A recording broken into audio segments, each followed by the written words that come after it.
You already feel it. That is the thing nobody says out loud, but it is the truth sitting at the center of why you are here. You felt it before you had words for it, before you could point to a specific behavior or a specific moment and say, there, that is the thing that changed. You felt it in the quality of a Tuesday evening that used to feel like something and now feels like going through the motions of something.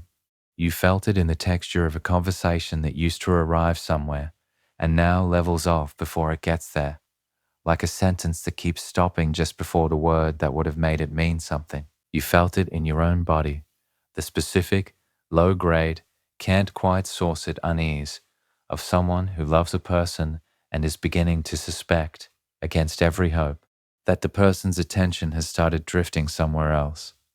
That feeling is not paranoia. It is not the anxiety talking. It is not the insecurity of someone who doesn't trust good things. It is the accurate, honest, finely tuned perception of a person who has been paying close enough attention to know when something real has changed. And what this is going to do is give you the language for what you have already felt, not to confirm your worst fears as definitive truth, but to give you the clarity that uncertainty has been stealing from you, because uncertainty is its own kind of suffering, and you deserve to understand what is actually happening.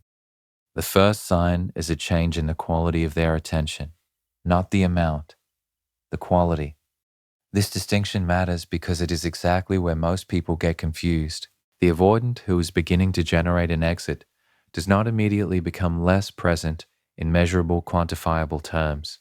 They still show up, still respond, still occupy the same physical and conversational spaces. The schedule doesn't dramatically change. The surface of the relationship still has the shape of a relationship, but something underneath the surface has shifted, and the shift registers in a way that is difficult to name, but impossible to unfeel once it is there. Think of it like this. There is a difference between sunlight and the light from a screen. Both illuminate, both allow you to see, but one carries warmth that reaches the skin, and one is just light. The avoidance attention, when it is genuine, has warmth. It has the specific quality of someone who is actually curious about you, not performing curiosity, not going through the relational motions of appearing interested, but genuinely, organically interested in the specific person you are and the specific thoughts that are moving through you in this specific moment. When the deactivating process begins running in the direction of exit, the warmth goes, not the light. The light remains.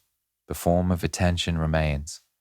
The outward structure of engagement is still present, but the warmth is gone, and its absence is felt exactly the way the absence of sunlight is felt, not as the presence of something bad, but as the loss of something that was making things feel alive. What is happening beneath the surface when this warmth withdraws is a specific psychological process called retrospective revision.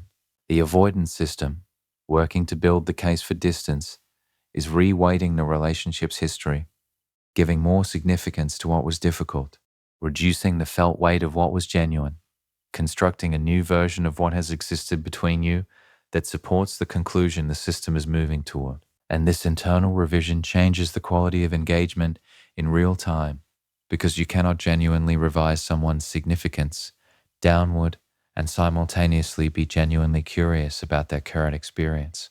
The two processes are neurologically incompatible. When the revision is running, the curiosity is its first casualty.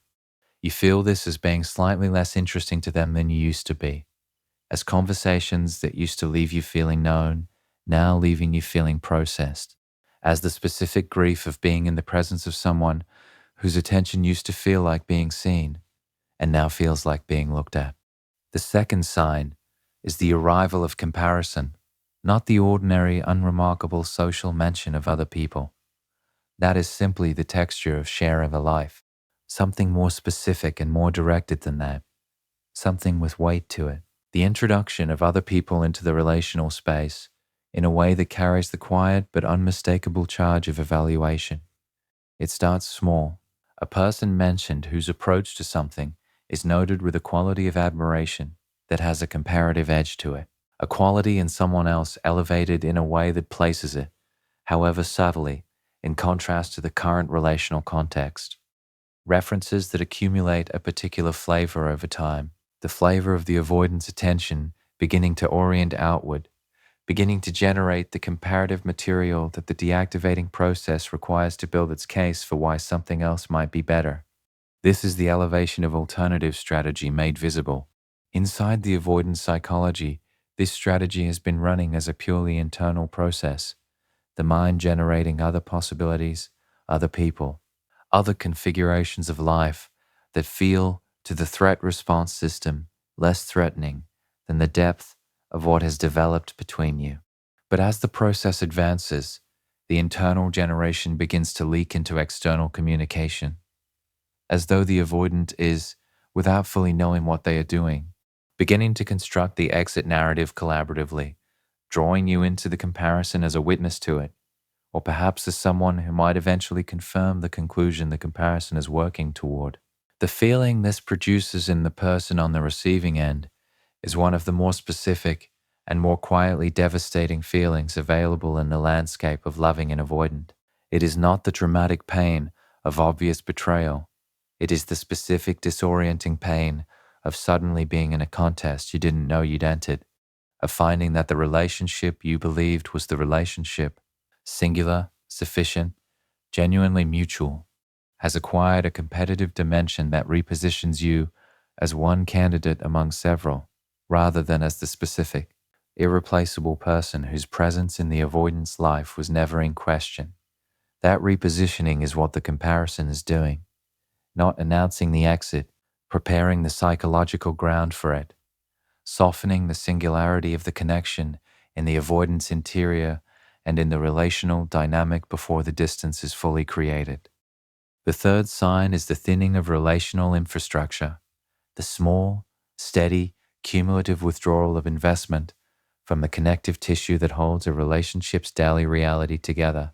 Every genuine relationship has infrastructure, not the dramatic moments, not the conversations that go somewhere true, or the evenings that feel like arrival. The infrastructure is everything between those moments. The responsiveness that doesn't require the other person to be interesting or profound to be present.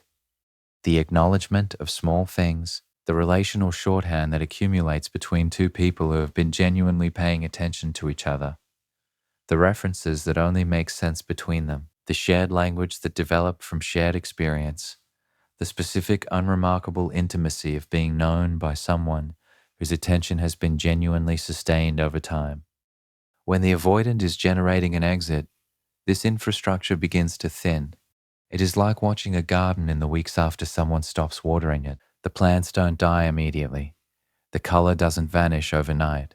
But a dryness begins at the edges, a slight wilting that the casual observer might miss, but that someone who has been tending the garden every day registers with immediate, specific accuracy. The responses come back with slightly less. The small acknowledgements are slightly less reliably present. The relational shorthand is deployed less. The specific, accumulated intimacy of being known by this person is less evident in the ordinary texture of the daily connection.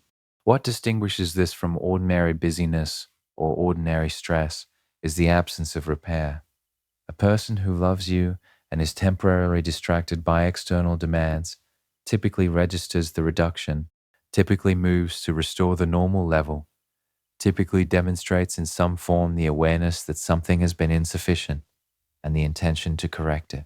The thinning that signals an exit doesn't produce this repair impulse because the reduction is not experienced as a deviation from the desired state. It is the desired state. The infrastructure is being allowed to thin because the avoidance system has stopped generating the motivation to maintain it. The person experiencing this thinning lives in a specific kind of low-grade loneliness that is arguably worse than outright abandonment because the person is still there. The relationship still technically exists, but the warmth that made the presence meaningful is withdrawing incrementally, like warmth leaving a room that the heat has been quietly turned off in. Everything looks the same, but the cold is coming in. The fourth sign is the disappearance of forward reference, the quiet, telling vanishing of you from the avoidant's imagined future. This sign is the most psychologically significant of the four because it reflects something that cannot be faked or strategically managed. It reflects the actual orientation of the avoidant's imagination toward the relational future. And genuine relational investment is expressed involuntarily and continuously in the casual forward reference that people in connected relationships produce without thinking about it. The spontaneous inclusion of the other person in the mental landscape of anticipated experience. Not declarations of commitment, not explicit statements of long-term intention, just the ordinary, unremarkable, naturally occurring we that appears in how someone talks about their upcoming life when they are genuinely imagining it with you in it. When the deactivating process is running in the exit direction, this disappears, not through a single obvious statement, through the accumulating presence of I where we used to be, through the plans discussed without the natural inclusion that genuine investment would produce, through the future imagined and spoken about as a solo future, not with the deliberate exclusion of the partner, but with the specific, pervasive, unmistakable absence of the casual inclusion that was previously present without either person having to think about it. This absence is felt by the partner as the specific, wordless grief of being erased from a future they believed they were part of. Not dramatically, not with the clean pain of a clear ending, with the slow, disorienting experience of looking at the map of someone's imagined life and finding that the place you thought you occupied has been quietly removed. Not crossed out, just no longer drawn in.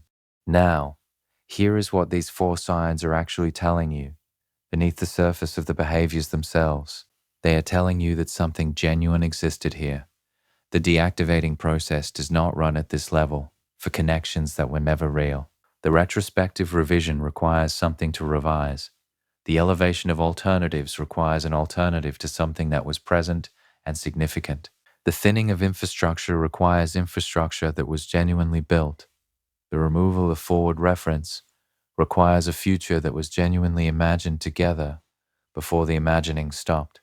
The process is running because what is between you is real enough to be threatening, real enough that the avoidance system has had to mobilize its most comprehensive response to it, real enough that the exit is being generated not casually or easily, but through the sustained, energy-intensive operation of the deactivating architecture, working at full capacity against something it recognizes as genuinely significant.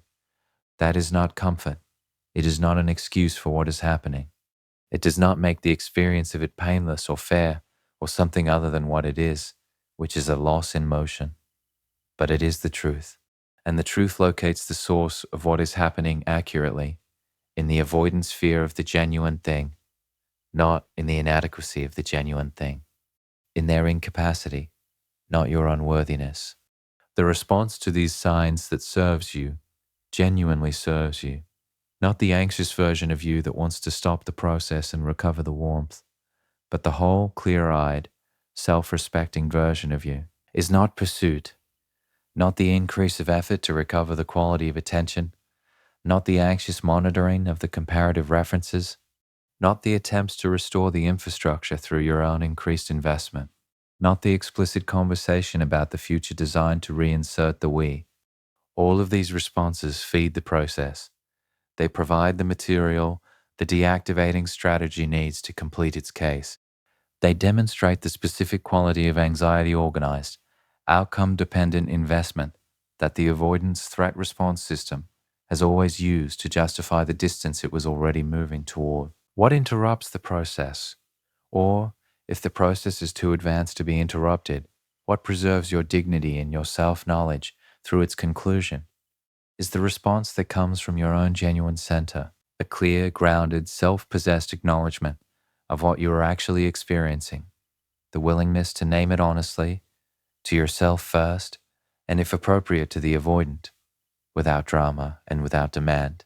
The genuine, non-performed equanimity of someone who has seen what is happening and is neither destroyed by it nor pretending it isn't there. That response does something that no other response can do.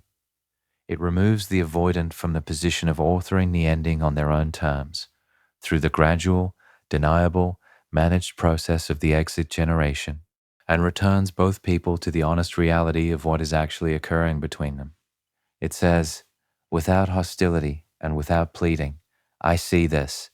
I see what is happening here, and I am not going to pretend not to see it in order to manage your comfort through the process of losing me. That is not a threat. It is the most honest thing available in the situation, and honesty, in the context of avoidant psychology, is the only thing that has ever had any genuine power to interrupt the architecture's smooth, practiced, largely automatic operation. Whether the interruption produces a genuine reckoning in the avoidant, whether the honest naming of what is happening creates the conditions for something real to occur between two people, rather than the managed conclusion of the exit process, is not something you can control. It depends on where the avoidant is in their own development, on whether the self-awareness is present that would allow the naming to land rather than to be managed away, on whether the genuine feeling that was always present beneath the architecture is currently accessible enough to be reached by the specific, clear, non-anxious reality of being genuinely seen. Some avoidants, encountering that specific quality of honest naming, stop, not permanently, not without subsequent retreats, not in a way that resolves everything, but stop, find themselves, in the face of someone who has refused to cooperate with the gradual management of the exit, genuinely confronted with what they are doing and what it is going to cost. And in that confrontation, if the development is present to support it, something more honest than the exit process becomes possible. Others continue. The process runs to its conclusion despite the honest naming, because the development is not yet sufficient, or the fear is too loud, or the architecture is too comprehensively engaged in the direction it is already moving. And the conclusion, when it comes, carries the specific quality of an ending that both people now understand accurately, rather than one person having managed the other through without their full awareness. That accuracy is its own form of dignity, not the dignity of the outcome you wanted, the dignity of having seen clearly, named honestly, and refused to be managed through your own loss, without your full and knowing participation. That refusal is yours to make. It has always been yours to make. And making it, from the grounded, self-respecting, genuinely clear place that the full arc of your experience in this dynamic has been building toward, is not just the most honest response available. It is the only one worth giving. The signs are one thing. Understanding them is valuable, but understanding without direction leaves you holding a map with no route marked on it. So what follows is specific, not generic reassurance, not the advice to simply love yourself more and see what happens. Genuine, psychologically grounded responses to each sign that address what is actually happening, rather than its surface appearance. Responses that give you real footing in a situation that has been quietly stealing it. When the quality of their attention changes, the warmth withdrawing while the form remains, the response is not to perform more interestingness. It is to stop performing at all. This is harder than it sounds, because the natural instinct, when you feel someone's genuine curiosity withdrawing, is to fill the space it leaves with more of yourself, more effort, more engagement, more of the qualities that produce the original warmth, as though if you can just find the right volume and the right angle of yourself, the curiosity will return. This instinct is understandable, and it is precisely what the deactivating process is designed to produce. The increased effort confirms the threat assessment. It registers in the avoidance nervous system as the specific quality of anxious investment that the architecture was always using as one of its primary justifications for distance. What the withdrawal of genuine attention actually requires from you is not more, but different. Specifically, it requires you to stop filling the space the attention left and instead occupy your own space more fully. This is not the passive withdrawal of withholding. It is the active, genuine investment of your presence into your own interior life, rather than into the management of theirs. What this looks like practically is the restoration of your own genuine curiosity about your own life, your own developing interests, your own thoughts that exist independently of the relationship, not performed curiosity designed to appear interesting. actual reorientation of your engagement toward the things that genuinely engage you. When you are genuinely occupied with your own interior life, the quality of your presence in the relationship changes in a way that is perceptible without being manufactured. You become less available in the specific way that genuine self-investment produces, not cold, not withdrawn, but simply less organized around the question of whether they are attending to you. This change in your quality registers in the avoidance system as a shift in the relational landscape. The anxious availability that the deactivating process was feeding on is reduced. The specific texture of someone who is genuinely invested in their own life, whose attention has a natural pull toward their own experience, rather than a constant orientation toward the avoidance assessment of them, is the texture that the threat response system is least equipped to generate a standard deactivating response to. You become, through genuine self-investment, less legible as a target for the revision process, because the revision process works by diminishing your significance in the avoidance internal narrative, and genuine self-possession is genuinely difficult to diminish. It keeps asserting itself as real. The practical instruction is this: identify one thing that is genuinely yours, a project, a developing skill, a relationship with someone who engages your actual curiosity, and invest in it with the same quality of attention you have been directing toward the management of the avoidance withdrawal, not as a strategy, as a genuine act of self-respect. The change in your quality will follow the genuine investment, and the change in your quality is the only thing that has any real power to interrupt the revision process, because it keeps contradicting the revised version of you that the process is trying to construct. When the comparative references emerge, when the elevated alternatives appear in conversation with their specific directional charge, the response is not to compete with the comparison. It is to name it, not aggressively, not as an accusation, but with the clear, direct, non-anxious honesty of someone who sees what is happening and has decided not to pretend otherwise. The naming sounds something like this: I notice you've been referencing other people in a way that feels comparative. I'm not sure if you're aware of it, but it has a quality that I want to be honest about noticing. This naming does something specific to the deactivating process that no other response can do. The comparative elevation strategy depends, for its effectiveness, on operating below the level of explicit acknowledgement. It works best when both people are pretending not to see what is happening, when the comparisons are occurring in the deniable register that the avoidance architecture prefers for all of its most significant operations. The moment it is named clearly and non-anxiously, it loses the deniability that the architecture requires to sustain it without confronting what it is actually doing. The avoidance response to the naming will be one of several things.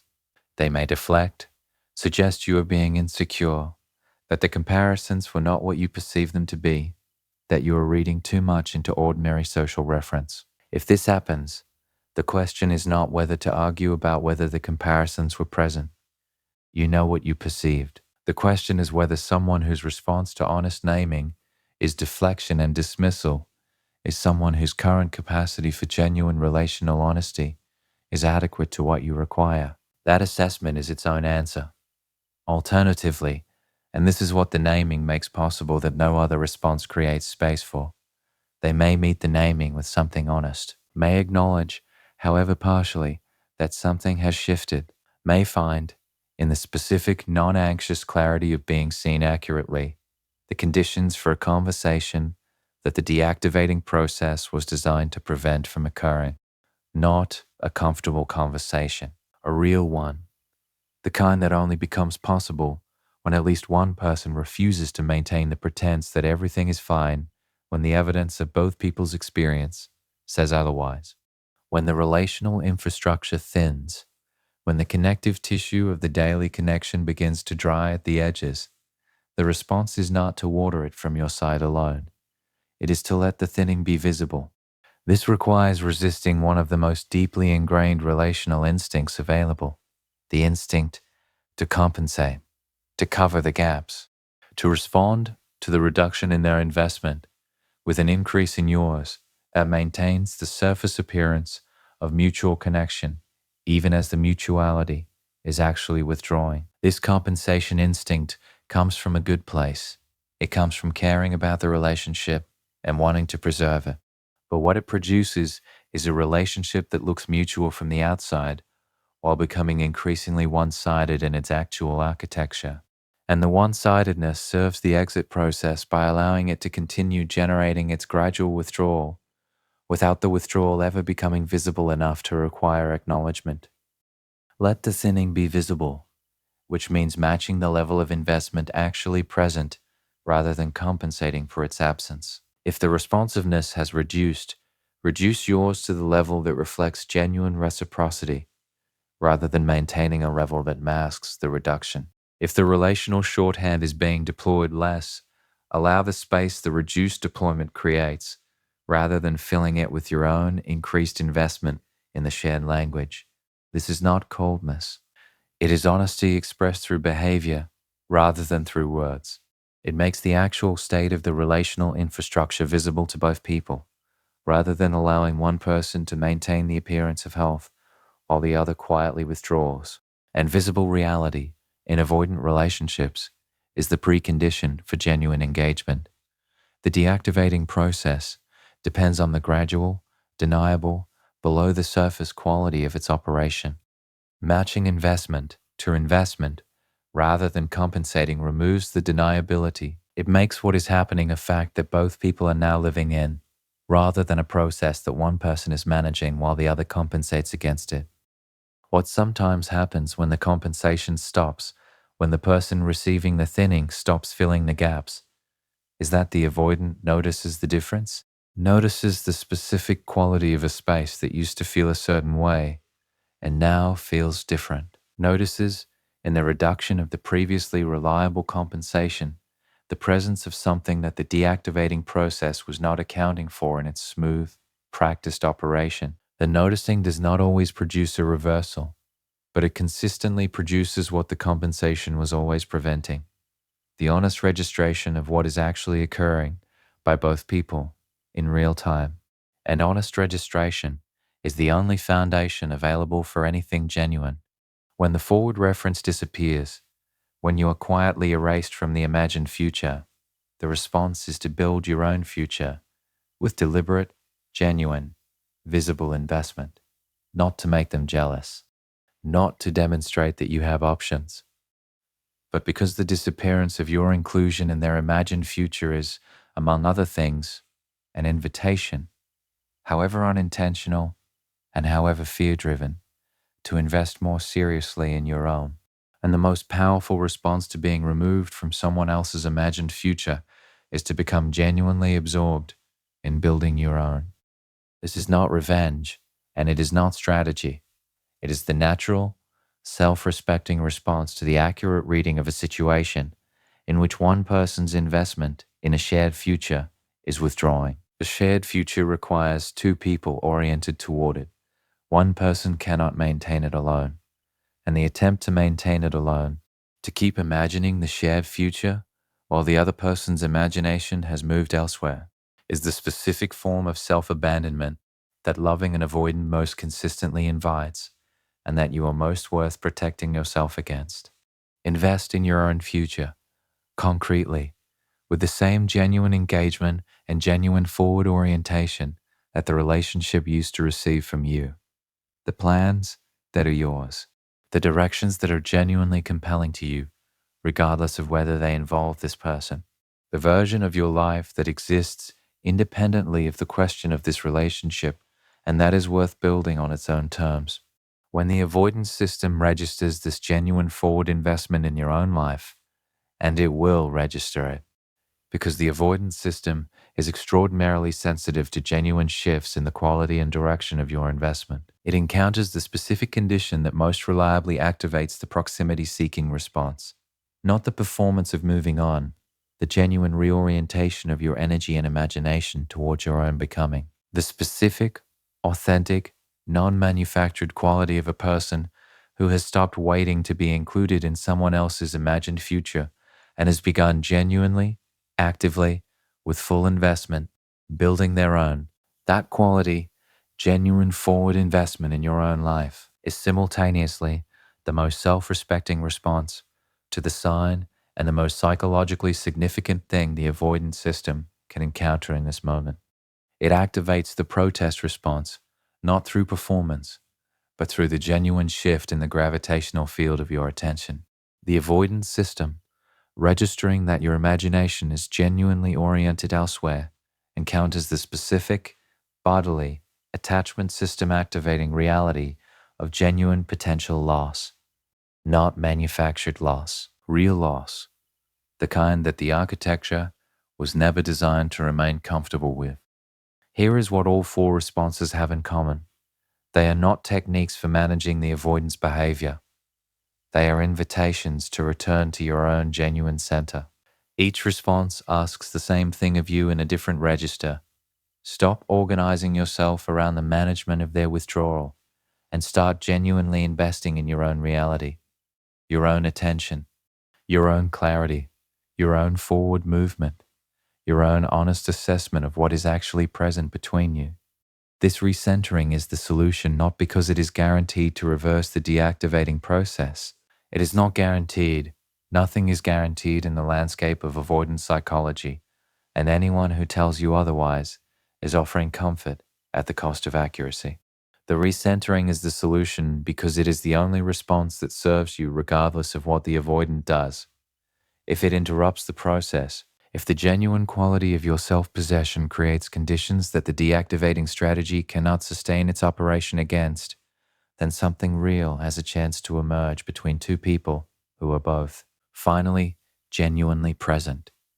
If it doesn't interrupt the process, if the exit continues toward its conclusion despite your grounded response, then what you have protected is yourself, your self-respect, your accurate reading of the situation, your refusal to be managed through your own loss without your full awareness and your full dignity intact. The avoidance process is about their relationship with their own fear. Your response is about your relationship with your own worth. And your relationship with your own worth is the one thing in this entire dynamic that belongs completely, exclusively, non-negotiably to you. Protect it, invest in it, build from it. That is the solution. Not to any of the four signs specifically, but to everything beneath them. To the fundamental question of what you do when someone's fear begins working against something that deserves better than what fear alone is capable of producing. You deserve better. The four signs are the fear making its operation visible. Your response is the self-respect making its presence known. Let it be known, clearly, without apology, without performance, without anything other than the specific, grounded, genuine quality of someone who knows what they are worth and has decided finally and completely to act like it.